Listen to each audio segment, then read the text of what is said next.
Del Valle parking lot, and to improve the drainage situation there, which is a large contributor to the reason that parking lot continues to develop potholes.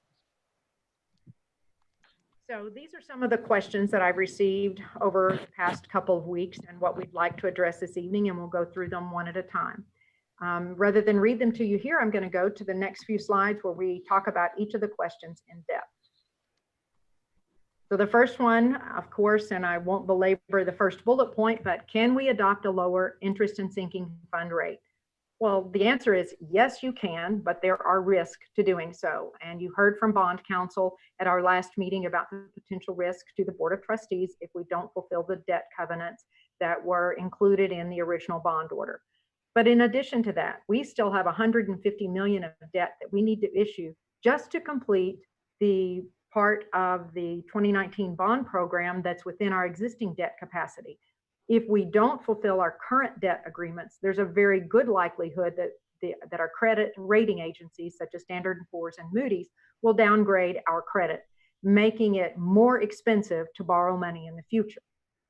Additionally, we have had a superior rating on the first system with TEA, I think for 13 years or as long as that system has been in place. Almost undoubtedly, if we do not raise the INS rate to follow through with our debt agreement, we will get an automatic downgrade to substandard by TEA on this next set of financials.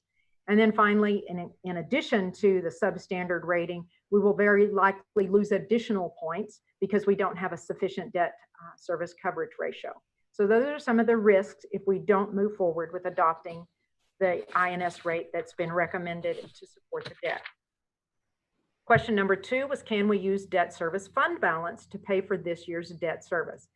The easy answer is, again, yes, you can.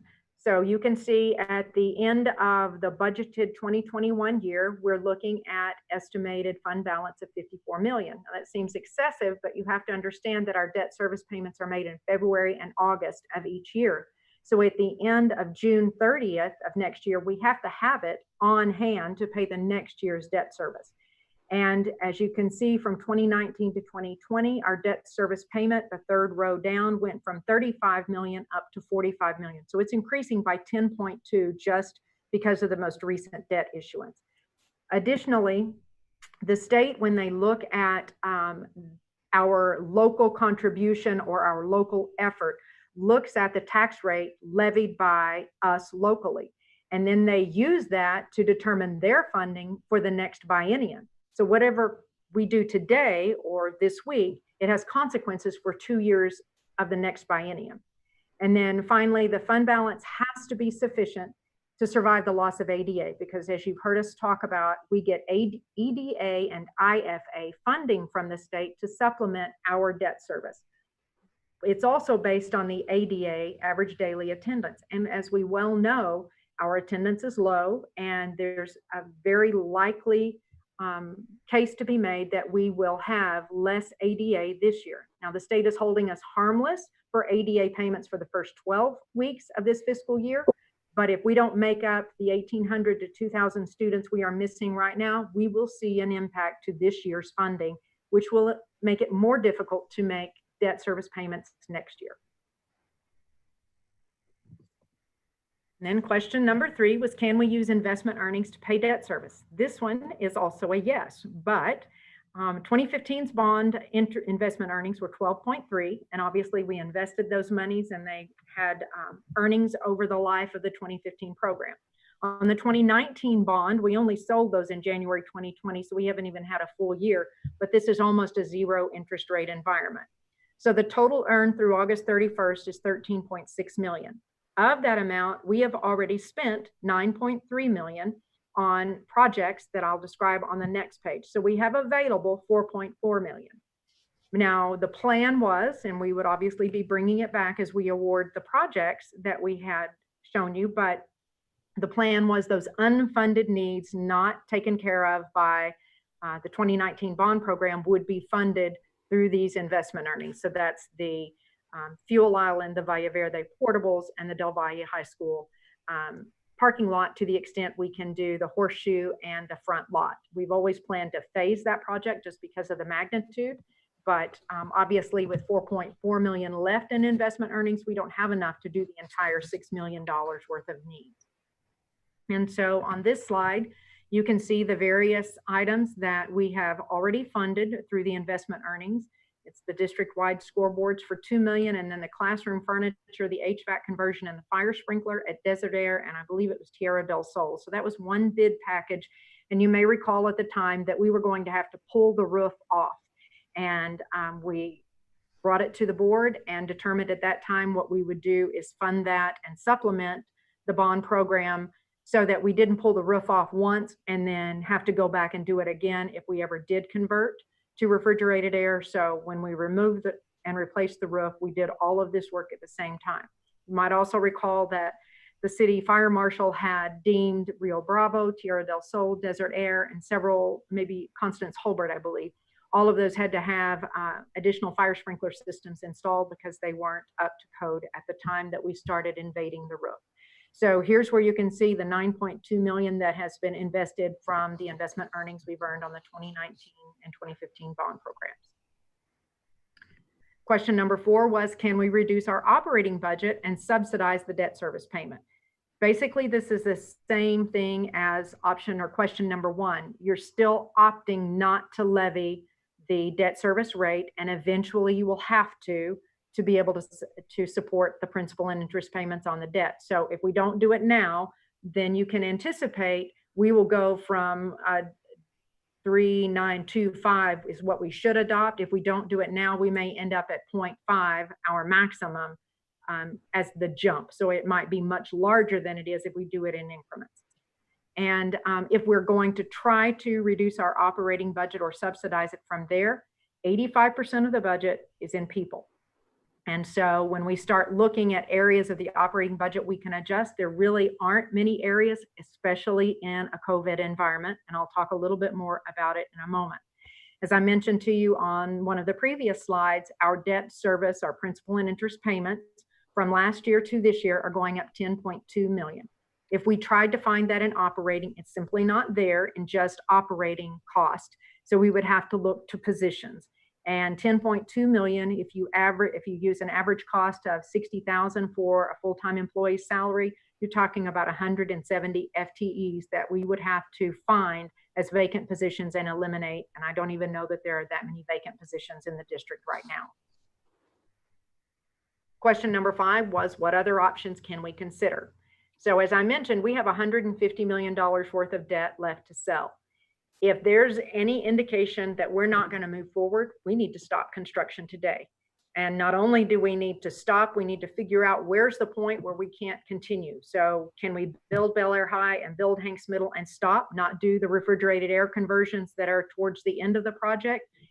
Where do we draw the line and say we're not willing to support this much debt because it's too hard on the taxpayer, so we're going to retract or step back? Keep in mind, again, we've already passed a bond order.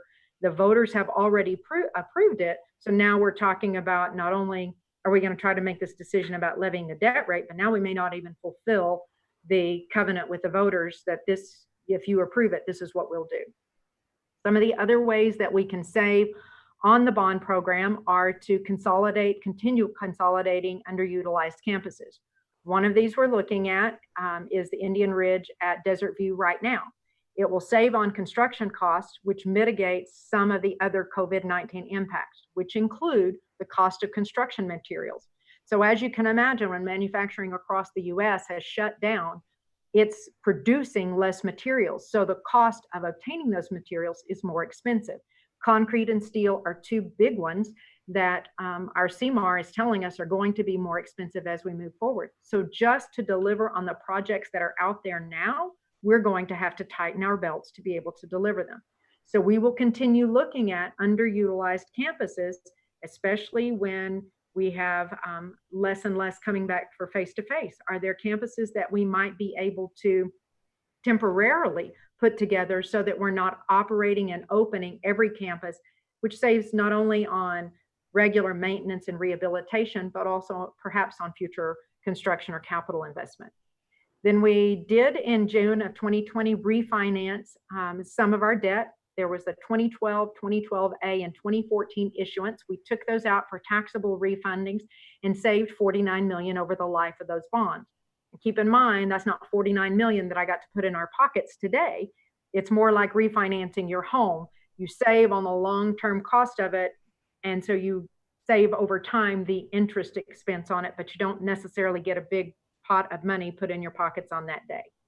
And then, as I mentioned earlier, we can continue to aggressively pursue the sale of our excess real estate, but I would prefer to do that in an environment favorable to the district, and we actually can afford to wait and dispose of that real estate when it's a good time for the district if we move forward on the path that we've laid out in spite of the COVID-19 concerns that have arisen. And so what is our recommendation? Well, it's to adopt the INS levy that's recommended of 0.3925. Keep in mind that's half a penny less, or almost, half a penny less than we projected at 0.3975. Continue to pursue the sale of real estate when the market improves, and continue consolidating underutilized campuses so that we are not investing in buildings that we know won't remain on our books for many years to come. We want to invest in the places that are most in need, but also most likely to be fully utilized. And then let's talk about the general fund, the M&O levy, and our 2021 adopted budget. So I believe you were all on board in May of 2020. Maybe Mr. Haggerty wasn't here then, but we adopted a balanced budget, as this board is typical of this board, and it included a modest increase this year of 2%.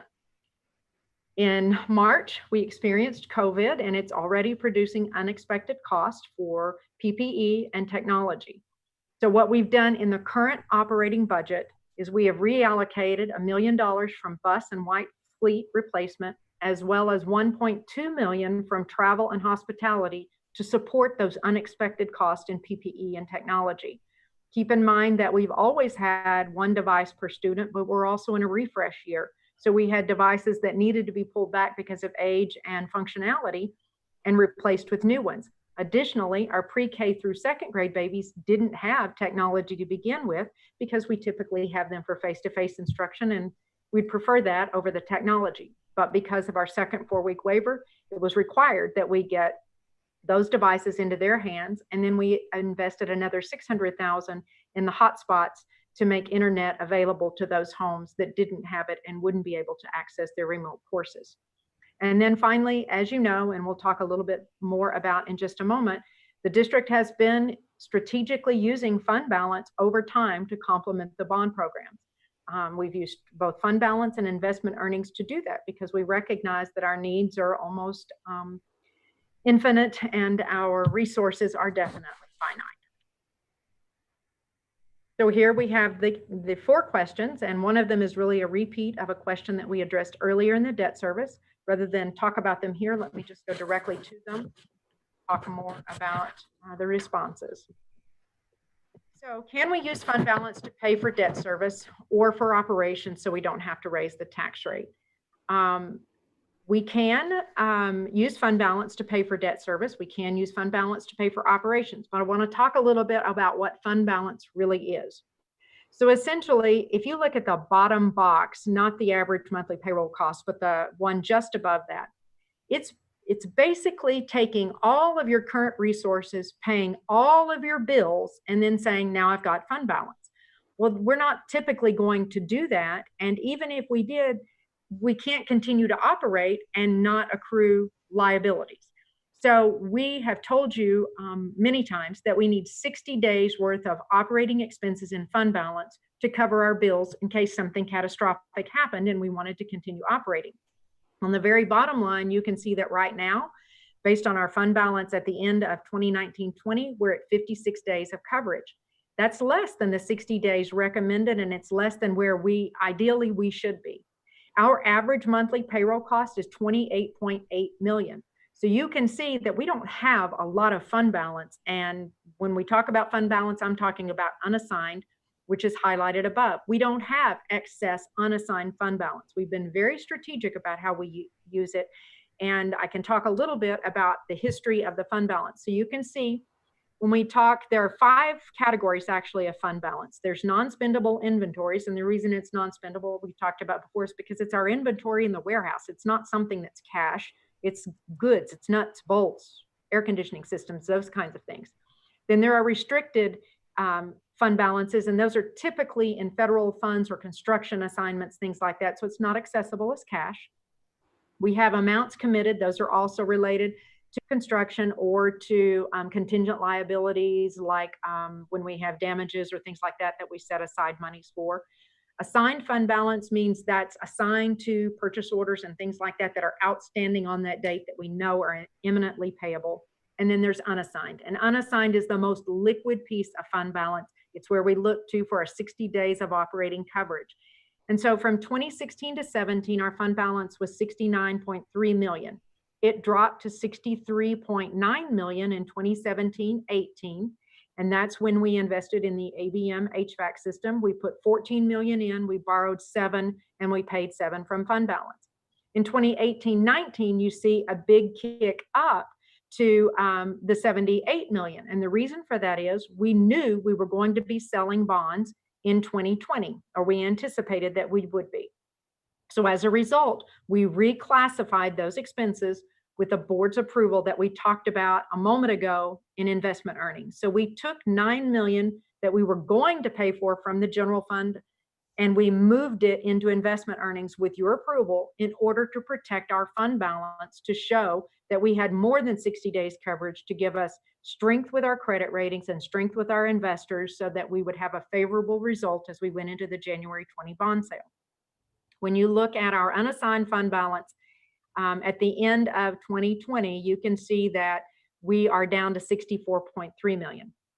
The reason for this is a timing issuance. So you may recall, because none of us liked it very much, but TEA has basically been funding us through the COVID pandemic. ESSER funds became available, and TEA said, oh, we're going to take your ESSER money.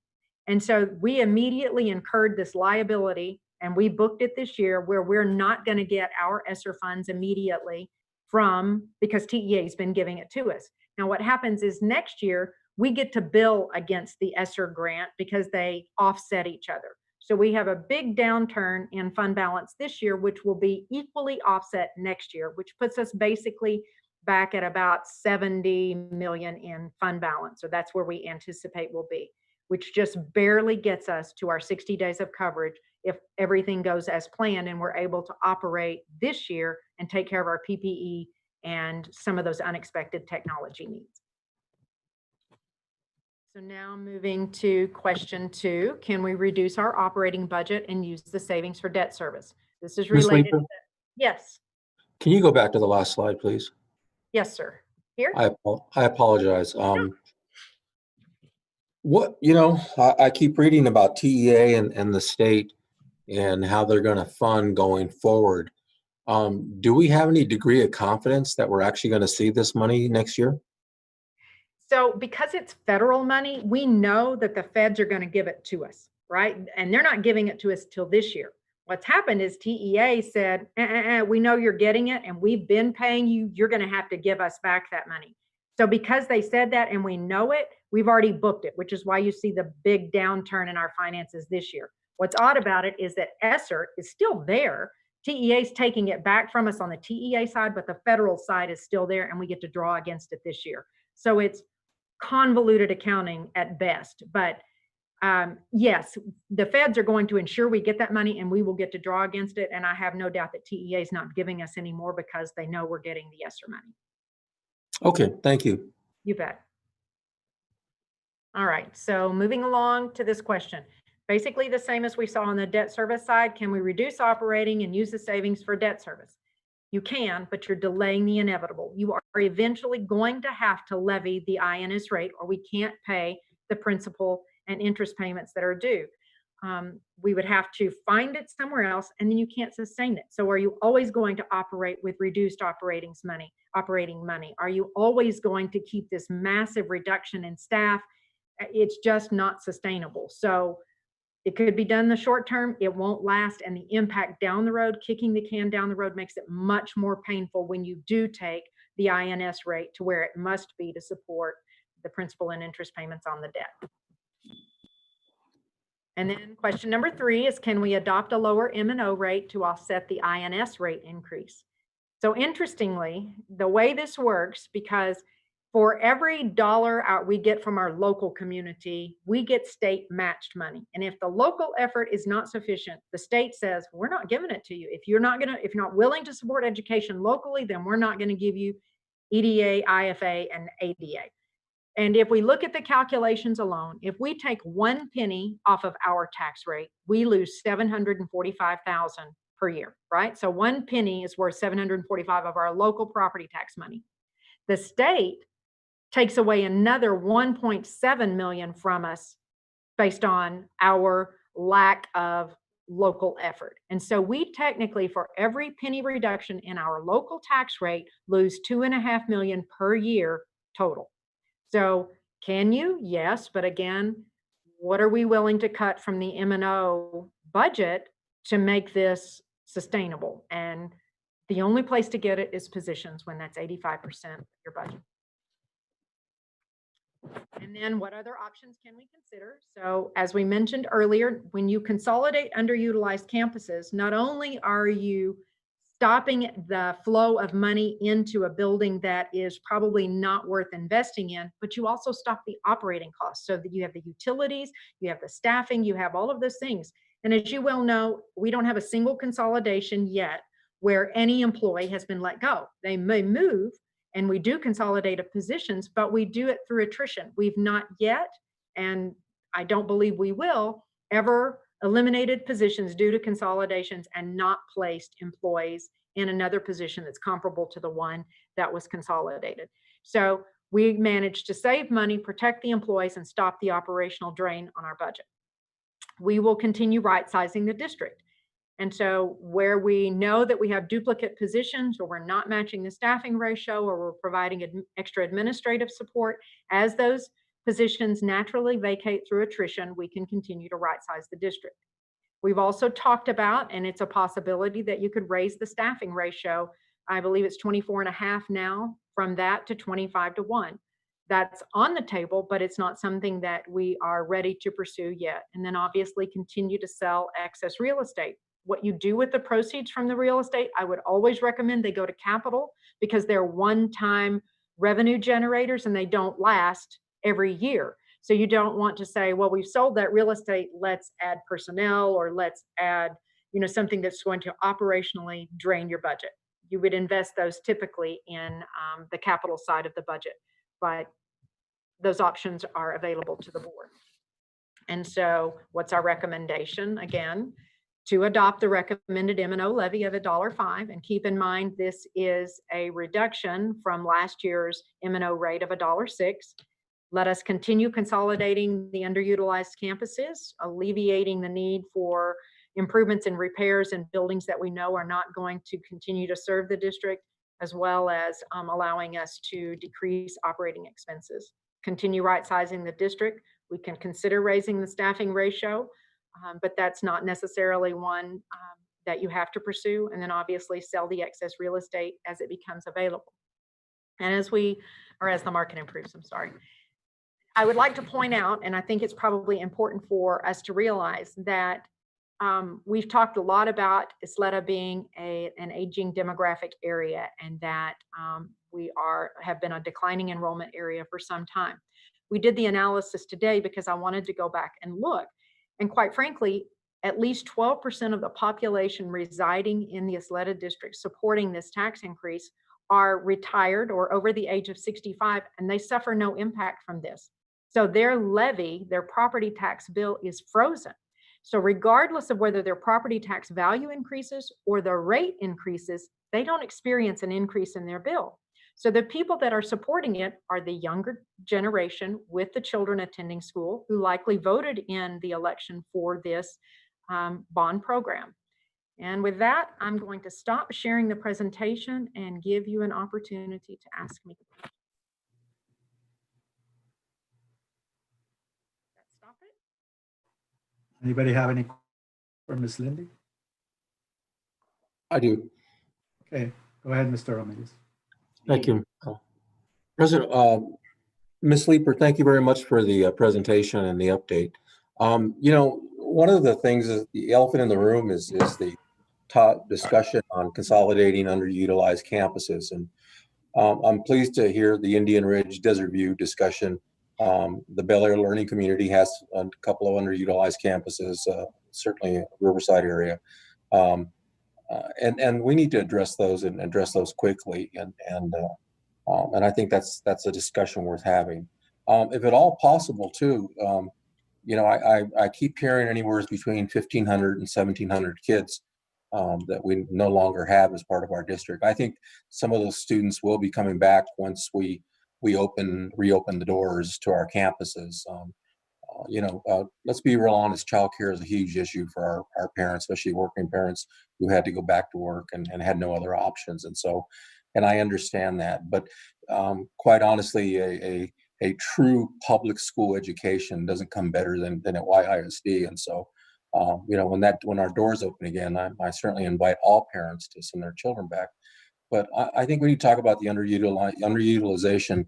The other thing too is that we used to get reports last year, not so much, but in previous years we have about the attendance at each one of the campuses and schools. And if at all possible, President Ochoa and Dr. De La Torre, if we could have that sent to the board, so we could kind of take a look and see where things are happening at as well, just so we can make an observation. I'm certainly disappointed in the RFK sale. Myself and Representative Ordaz and just a number of people worked for several years on that initiative, and to have it all go away just breaks my heart. You all have done a nice job keeping up with the facility, at least keeping everything clean and that sort of thing, and I appreciate that as a member of the neighborhood. But we've got to find a way to move some of that property, and like I said, I'm certainly disappointed, but I understand the city's in the position that they're in. So I would also entertain a proposal. I would like to see a much broader discussion, as I mentioned earlier, about the underutilized campuses, and a proposal from the district saying what all we can do right now, which I think there's a lot we can do right now. At least that's my personal opinion.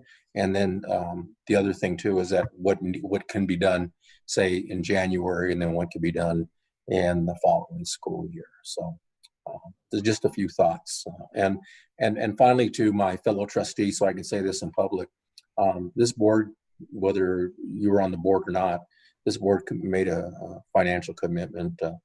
Ms. Leeper used the term covenant.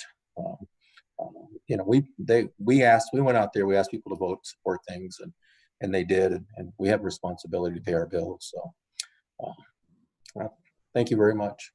Trustee Ramirez, if I might, you reminded me of a great point. Roughly 1,800 of our missing students are our pre-K babies. And so I think you're absolutely right. When we can open our doors and welcome them back, I think we're going to see a recovery of some sort related to what we're missing right now. Good, thank you. Mm-hmm. Thank you, Mr. Ramirez. Ms. Lucero, did you raise your hand?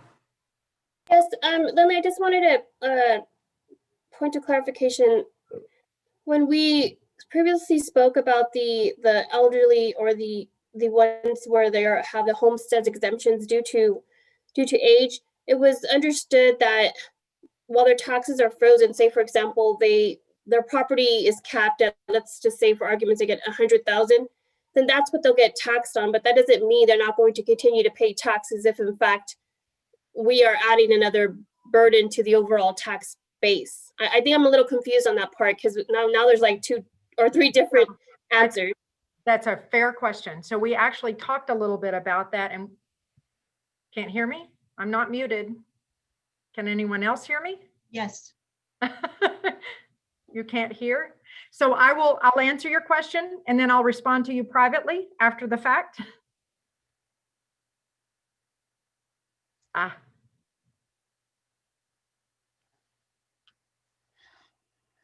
No? I can hear you, Lindley. Can you hear me? I can hear you, sir. So Trustee Lucero raises a good point. We previously talked about that I was going to have to go back and check on the age 65 taxpayer and what that freeze meant. And I did go back to CAD today. I was reading through some of the legal notices and other materials over the weekend, and it is clear, regardless of what the tax rate does and regardless of what their property value does, once they reach the age of 65 and apply for that exemption, they no longer have an increase in the levy. That means they don't pay any more regardless of what their property value does or regardless of what the tax rate does. And we did confirm that today with CAD. Okay, I guess she can hear you, but she can't. We can't hear her. I'm sorry. Thank you. Thank you, Catherine. Anybody else have any questions for Ms. Lindley Leeper?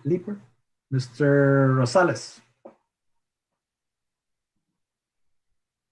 You're muted, Mr. Rosales. I would like to commend the administration, Dr. La Torre, because I can see what you are living through. I do have some points that I think may hurt, but they need to be brought up. Since 2015, we have had discussions about right-sizing this district. And I think the chickens are about ready to come home to hatch, or whatever, the roosters or the roost, whatever it might be. But I feel, in looking at all these numbers, that you have done and continue doing a magnificent job of managing this district. But I also feel that you're dancing around the issues. In certain areas of this district, we have been, this was 5 years, and we still have some areas that are underutilized. Not that I have anything against them, but the dollars tell the story. We need to look at that, in my opinion. President Ochoa, I give you the baton because we have been talking about this right-sizing thing for a long time. And one of the things that I am very, not completely disappointed, but I am to a certain degree, is to raise the rate, the tax for those people that are paying their tax bills. Not the guys like me that are 70 plus, but the people that actually wind up getting stuck with any amount of increase. The other point that I'd like to make, and well, actually there's two, and then I'll quit. As I looked at these other numbers, we have been talking, and I have been brought into some conversations about how we're right-sizing within the administration. And when I see about $830,000 increase in administration, are we doing what we're saying we're doing? And this is one of the hard questions, Dr. La Torre, because if we're seriously going to run this district in a correct way, in a business-like manner, then we have got to look at all aspects of it. The other point, and I'm going to sound like a broken record, but we have increased our salaries $25 million from 5 years ago. So what I'm asking, come October, whenever the case might be, are we going to go ahead and add to that, or are we going to take a look and be prudent? Because let me just say this, and I'm going on the limb. Taxes locally, in my estimation, are going to be hurting, not this year, 21 or 22, simply because of the tremendous amount of high unemployment. You may not see it, but I live in a commission world. And let me tell you something. There are days where we have 70 to 80 non-paying policyholders. So I view this as a condition that's out here in El Paso. And don't kid yourself. This could really be another big blow to our operations. And again, you may run a wonderful ship, but there's only dollars pay the bills. And if you have any questions of me, I would ask you from here on out that we become very prudent in every part of what we spend and how we spend it. Not that we've been foolish, but I think there's been some emotions involved that we could have, and we should from here on out make sure that we know what we're doing when we come to expenditures. Again, I say this because the public is expecting us to be responsible. And that's all I want to do, is be responsible to them and be true to them. We can talk about all the brick and mortar that we've done, and that's fine. But at the end of the day, somebody's got to pay for it. And we want to make sure that we're there and be prudent about how we go about and do our business. Okay. Thank you. And all of those are valid points, Mike. We have, and you know this, since I arrived in 2014, I believe I calculated about 15% increase in salary for employees across the district at 2%, 2.5%. We recently had a year where the state increased revenue and we were able to be more generous. And I think it's because philosophically, this district and this board has always understood and embraced the fact that the district is about as good as its teachers and its leaders. And it has come at a cost, and we've extended ourselves to our employees, both classified employees as well as the certified employees, and that includes administrators. And as we've said, it has come at a cost. Today I spent the day visiting schools at the hubs and observing what some of our teachers are doing online from home, our administrators. And I agree with you that on paper, the math is a little bit bold, but in practical terms, what these people are doing for us and the instruction that they're delivering and the sacrifices they're making in their home and with their time, I promise you that the one thing I've learned is that teachers now spend more time on the weekend preparing for the following week than they ever did when they were in the classroom. So as much as I'd like to say that we could have been a little bit more conservative, it was well intended, and it was, I think, the recognition and the acknowledgement that we're a people business and that we spend 85 cents out of every dollar on people. And it's what's made the Ysleta Independent School District, I think, the preeminent school district in the region. It's the quality of people that we've been able to attract, and it's the fact that we recognize that they're the ones in the four corners of the classroom that are the game changers.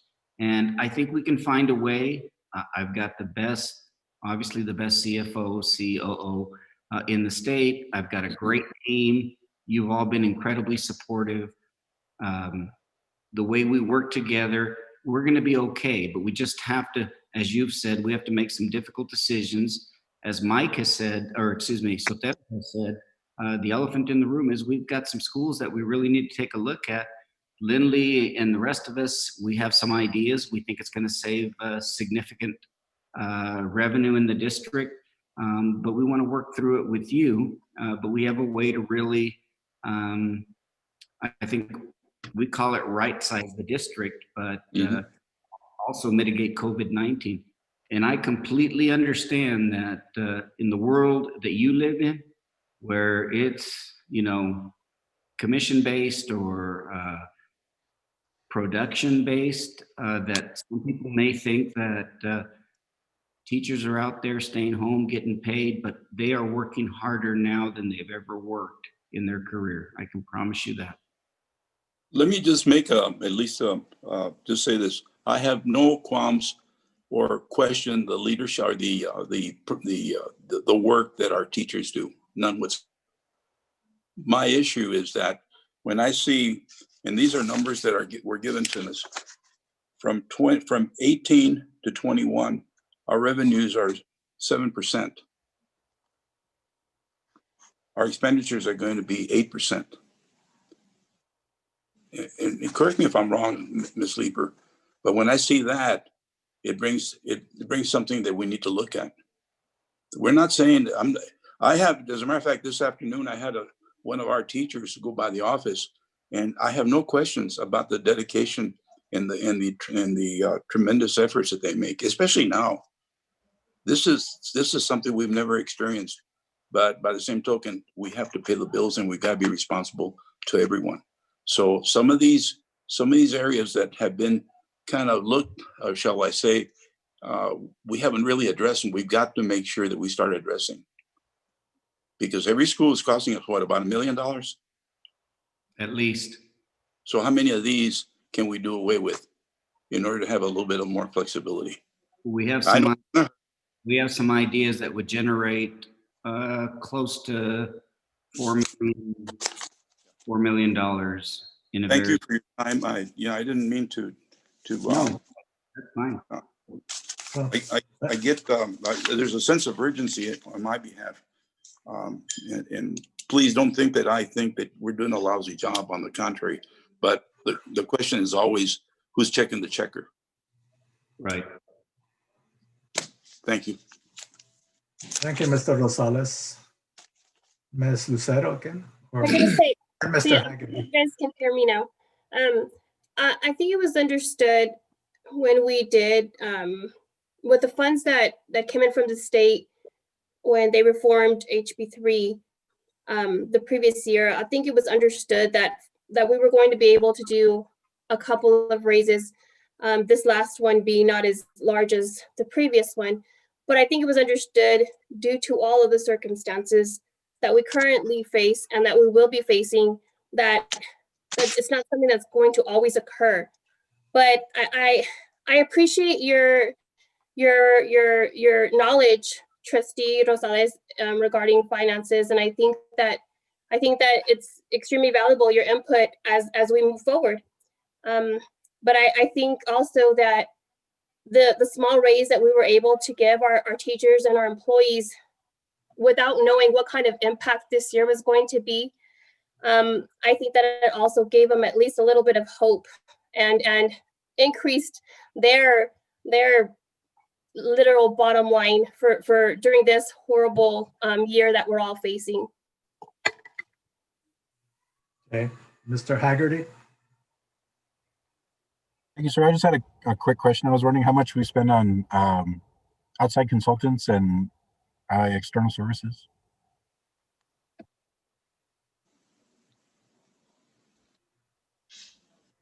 So I can give you the total we spend on contracted services, but that's going to be everything. It's not just outside consultants. Do you want me to break that down and send it to you afterwards? Can I do that?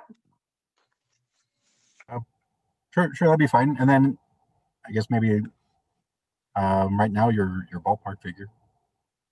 So hang on just a sec. Let me So 40% increase, contracted services, 8.3 to 11.6.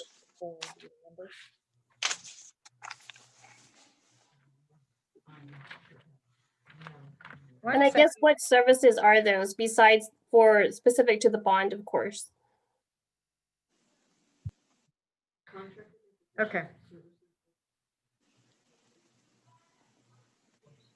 So this includes all of our electronic costs and our subscription cost, if you will. So if you think about Bulb and Blackboard and Munis, all the systems that we use, those are contracted services, dues, subscriptions. We pay for those annually, and those are significant. This is also where E-rate's budgeted.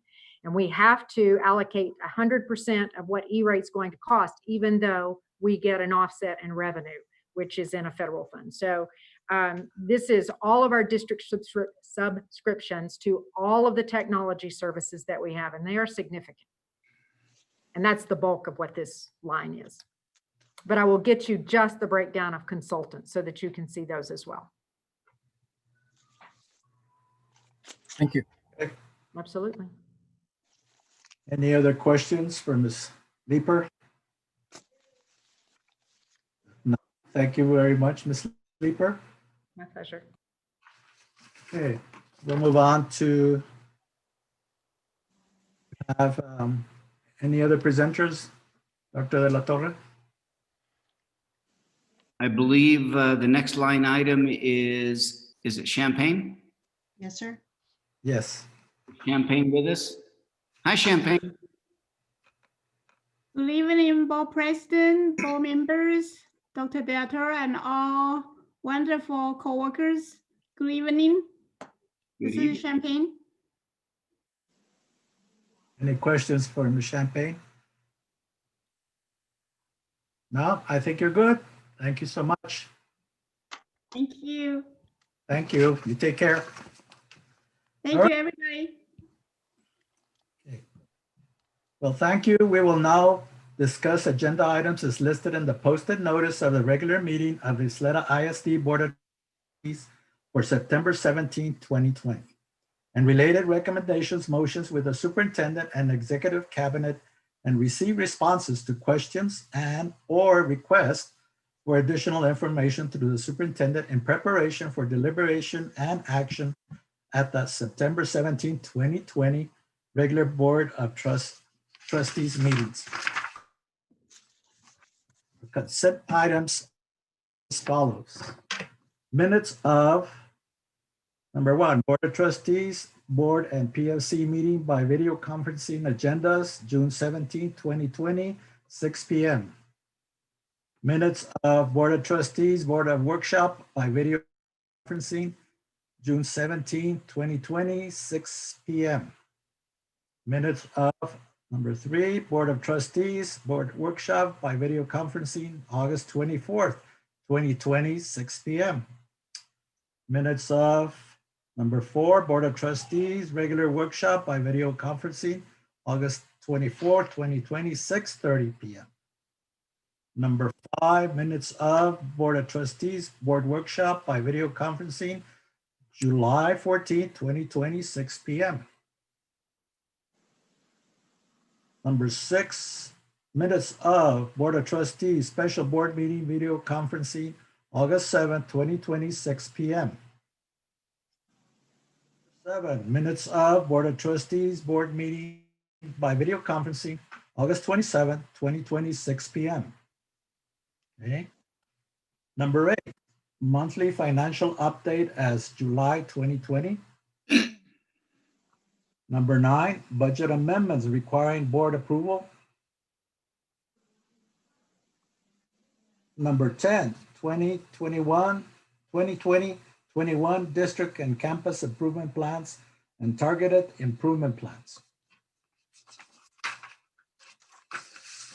Number 11, private application to OutSchool Incorporated student support. Mr. Ochoa, Yes, ma'am. I would like to ask a question about this one, just because it sounds like such a great thing that we've been able to get for our kids, to help our kids and after school program. And so I was wondering, this grant application, even though it's a grant application, is there a way that we could pull this so that we could say thank you to the people who made this application or all of that? Because I think it's really important that we recognize anybody who's trying to help us do what we're going to do with this. And I just saw Brenda come on, Dr. Chacon come on. Would you mind maybe explaining that? I think it'd be great for the public to hear exactly what that's all going to be about too. I believe we can pull it, Monica. Yes, definitely. You want to talk about it, Ms. Chacon? So it's a program, and like Ms. Woodruff did say, it's available for us. And what we thought about, and I believe Ms. Aguirre Baez is here too, so she can chime in. It talks about us having the night school program, which we usually have tutoring services in the evenings, right? Usually right after school, either in elementary, it runs from 3:30, about 3 o'clock to about 4. And in the high schools, obviously, about 4:30 on. And we also have Saturday school. So this would provide an opportunity for our virtual kids is really the ones that we want to continue working with. We know some kids are coming back, but we want to provide an opportunity for our community and for our students virtually in the evening for those parents who are not with them during the day, but still want to keep their kids at home so that we provide that service to extend their learning. And I could have Ms. Baez add some details to it. Hi, good evening. Yes, we were always considering something in addition, something extra, as Dr. Brenda said, during the evenings. And so this grant opportunity came up. It went across Ms. Sheila Elias's desk very early last week with a very early turnaround. And so it was just an opportunity for us to continue with an idea that we had to offer these supports in the evening, but also hopefully get some grant funding to continue that. And what the grant funding will allow us to do is also add some additional folks, like we can add some people from guidance and counseling that might need to support some of our students that are struggling with different areas that come with COVID. In addition to the tutoring pieces, in addition to even tech support, their computer's not working, whatever the course may be. So that grant fund will help us kind of elaborate a little bit more than just adding the educational support for students. It'll allow us to add a little bit more, in addition to some community services, specifically with our English language learners, to give them an opportunity to learn more about how we serve our English language learners, how we serve our special ed kids, and give them an avenue for our parents to ask questions just as much as our children as well. It sounds like such a great program. I also kind of want to echo what I've heard in the last presentation about teachers and how hard they're working right now. It is, it's mind-boggling. All I can tell you is it's my world, it's the world I live in, and it is more work than I've ever done, trying to, at this point, my school is back on campus, but I'm also having to teach the kids who are virtual. And let me tell you, it's difficult. And then just knowing whether or not these kids are getting what you're trying to do with them. That's why these kind of grants, I think, are very, very important for us, so that we can find out where our kids are at, and so that we can help them to continue their progresses in education. So I just want to say thank you myself for that, and thank you for all your hard work. Thank you, Ms. Woodruff. We appreciate it. Thank you, Ms. Woodruff. I guess we will pull agenda item number 11, please. Consent item number 11. All right. Consent item number 12, school district teaching permits for Chinese and French elementary teacher. Number 13, approval of award YSD contract number 202200236 with Texas Tech University Health Sciences Center. All right, that was all our consent items. Our action items. I'll just read them off. Number 1, order setting tax rate 2020-21. Number 2, TASB delegate and alternate designation.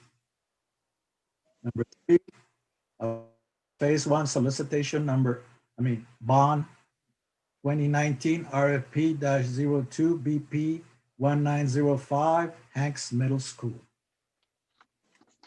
If you have no other questions and discussions, I have a motion for adjournment. So moved, Mr. Ochoa. Okay. Thank you. We adjourn.